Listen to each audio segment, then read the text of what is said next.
opens, and it's two guys, random guys on the elevator. You guys can always pull this up. They used to have these FUKLBJ t-shirts. Okay. Black t-shirts, red letters. And I see the two guys, they see me, they say, oh my fucking God. Oh, no, listen, this is, man, we love you so much, man. We're just here for the spectacle, man. We're just here for the spectacle. Like, seriously, we love you, man. And Larry Bird just called LeBron James a fraud, and the NBA does not want you talking about this. That sentence alone should tell you everything about why this story is barely making noise in mainstream media right now. Because when a man of Larry Bird's stature, a 3-time champion, a 2-time finals MVP, a guy who built his legacy with nothing but cold-blooded skill and zero excuses, when that man looks at the current state of this league and says the words fraud and protected in the same breath as LeBron James, you don't just scroll past that. You stop, you rewind, and you ask yourself, what does he know that we are not supposed to know? This isn't some internet rumor. This isn't a bitter ex-player looking for attention. This is Larry Bird. And in 2025, with everything happening around LeBron's legacy, these words landed like a grenade in a room full of people pretending not to hear the explosion. Stay with me, because by the end of this video, you're going to see this situation completely differently, and you might not like what you find. And you know in the NBA that they're going to put 0.4 of a second up there, which scared the hell out of me. It should have been 2.2 seconds, knowing that he's going to Michael, he's going to get the ball, and he's going to get a clean look. He got the ball, he pump faked, took one dribble, and almost made it. He banked it in, and it came out. And really, it took 3 seconds to get the shot off, but you knew they were going to have time to have an opportunity to score. So I was in amazement because they should never have been 0.4 of a second. It should have been 0.2. Here's what you need to understand first. This didn't come out through some press conference. It didn't come out through an official interview that ESPN or TNT could control the narrative around. This surfaced the way the most dangerous truths always do, quietly, from someone who wasn't performing for a camera, someone who was just talking, like they'd been holding it in for too long. In early 2025, word started spreading through basketball circles, the kind of circles where people actually know what's happening before the media decides you're allowed to know, that Larry Bird had made some comments that were direct, comments that were specific, and comments that the league's PR machine was apparently not thrilled about. Bird reportedly said, and I want you to hear every word of this, LeBron is a fraud. I've watched this league my entire life, and I've never seen a player get the kind of protection he gets. The refs, the media, the front office decisions, everything bends for this guy. That's not greatness, that's a system. Read that again, slowly. He didn't say LeBron can't play. He didn't say LeBron hasn't had big moments. What Bird said was something far more surgical than a simple criticism. He said the environment around LeBron is manufactured. He said the conditions of LeBron's success aren't natural, they're constructed. And coming from a man who played in one of the most physically brutal eras this sport has ever seen, with zero safety nets and zero media favoritism, those words carry a very specific kind of weight. And here's the part that should bother you. Where was this story on the major networks? Where was the SportsCenter segment? Where were the talking heads spending 4 hours debating it the way they debate everything else LeBron-related? Nowhere. Complete silence. Almost like someone made a phone call and said, this one doesn't get airtime. That silence, that's the real story. And we're going to dig into every layer of it. Friendship, how it evolved, the teams. Do you now, in your heart, believe you're the better player?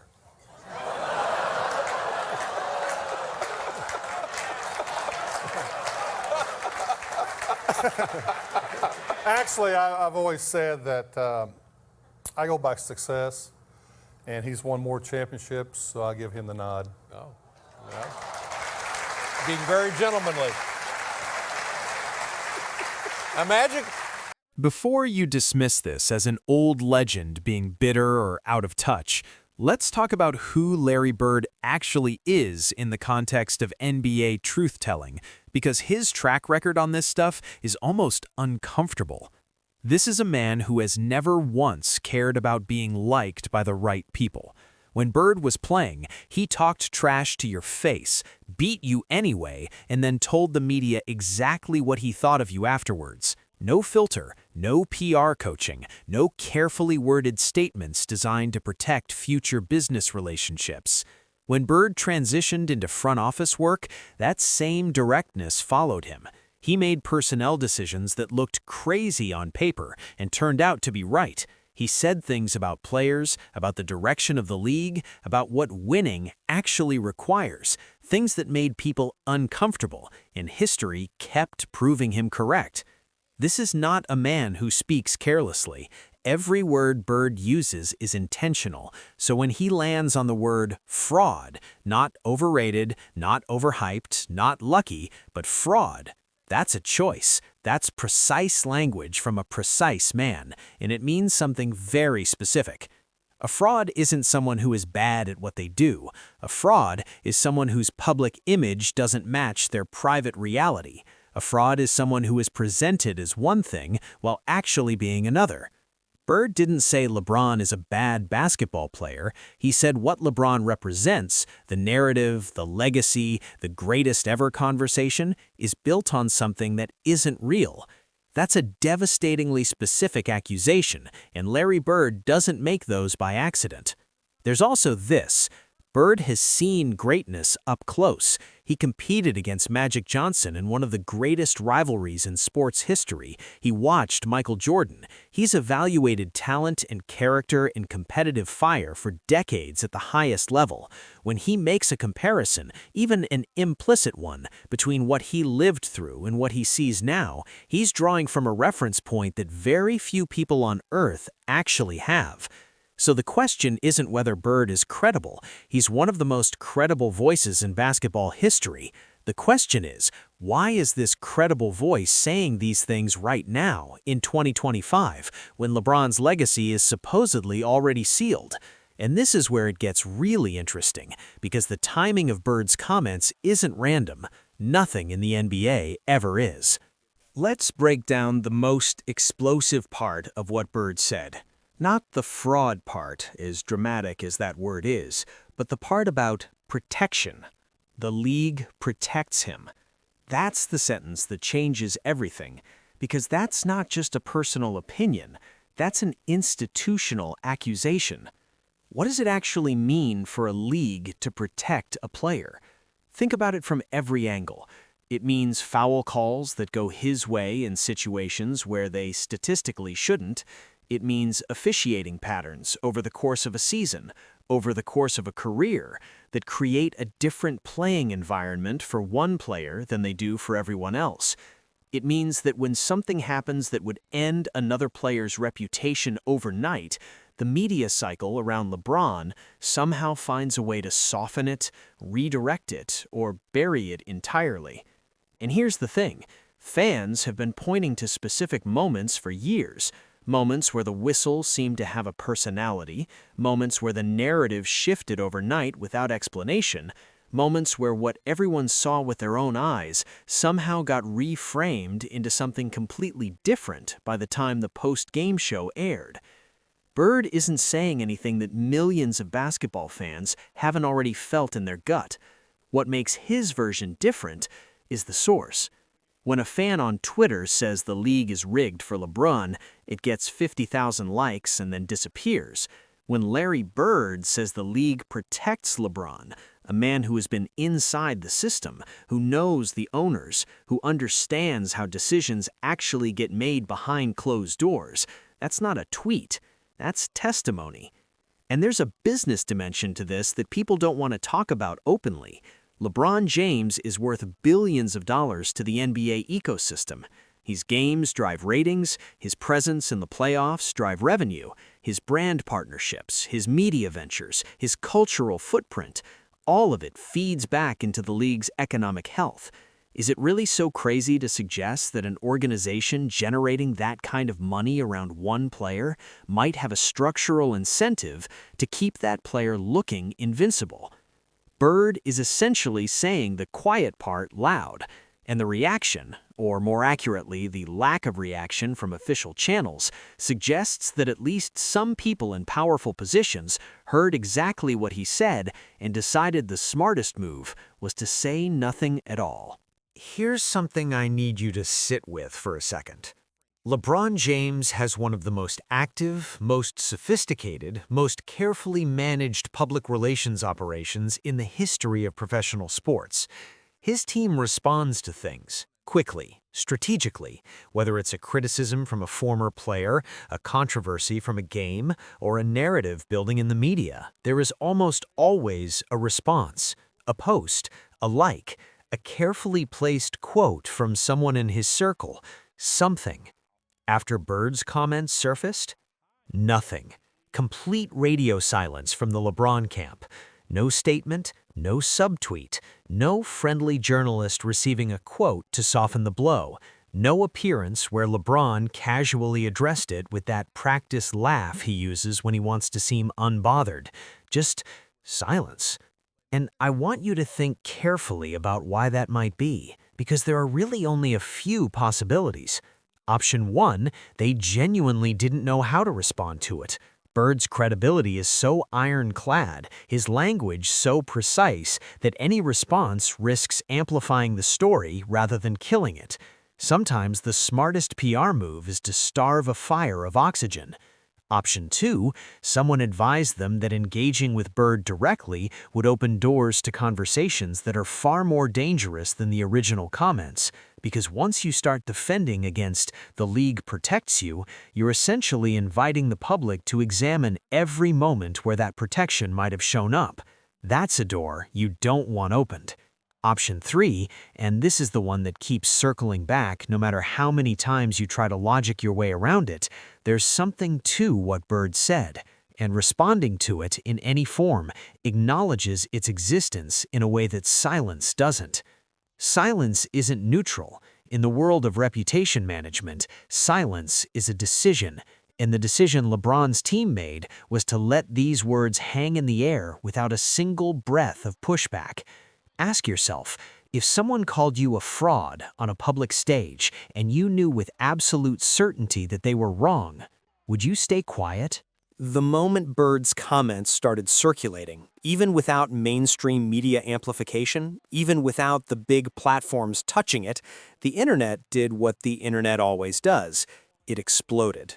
On one side, you have the LeBron loyalists, the fans who have followed his career since he was 17 years old, who have built their entire basketball identity around defending him, who have fact-checked every criticism and clapped back at every doubter for 2 decades. For them, Bird's comments were just another episode of old-era players refusing to give LeBron his flowers, another bitter legend who couldn't accept that the game had evolved past what they knew, another voice trying to tear down something they couldn't build. They came out swinging, hard. Bird's age got brought up, his era got dismissed, his front office record got dissected, every possible counterargument got deployed at maximum volume. But on the other side, and this is the part the LeBron machine genuinely wasn't prepared for, you had people who don't usually engage in these debates. You had casual fans. You had people who love basketball but don't belong to either camp. And a lot of those people were reading Bird's words and going, yeah, that actually sounds right. Because here's the uncomfortable truth about the LeBron debate in 2025. The people who question his legacy aren't all haters.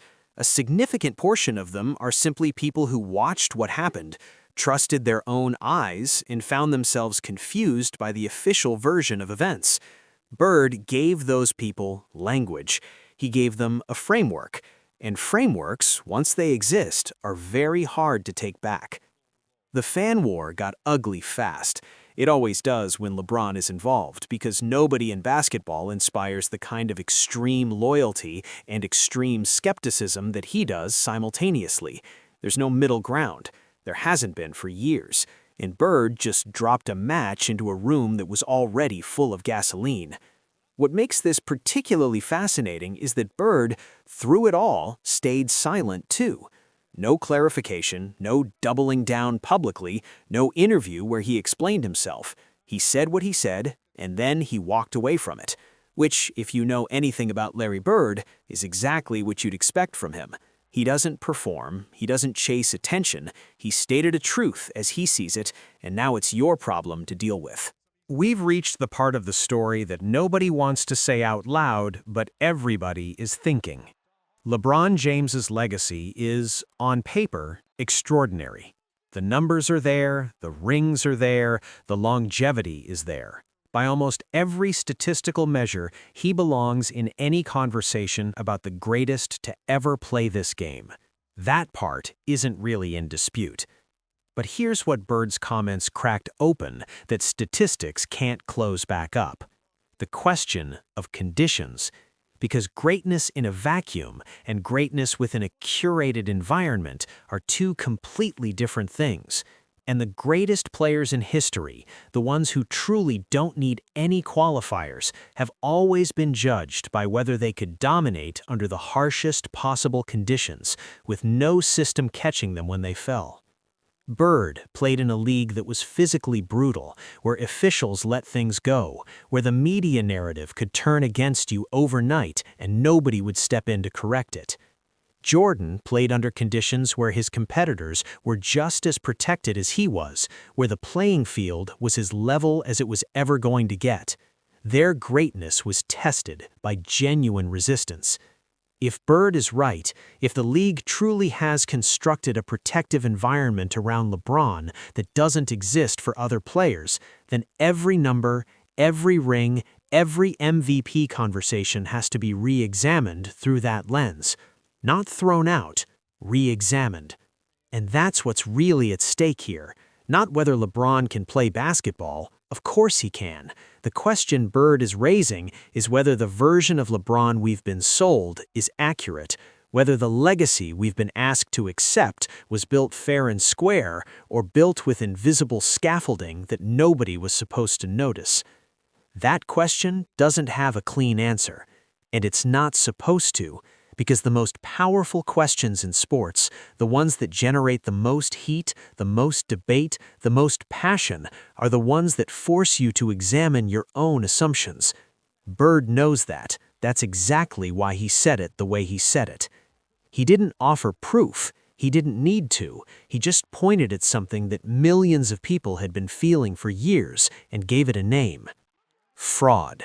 Larry Bird calling LeBron James a fraud isn't just a headline. It's not just two basketball legends on opposite sides of a debate.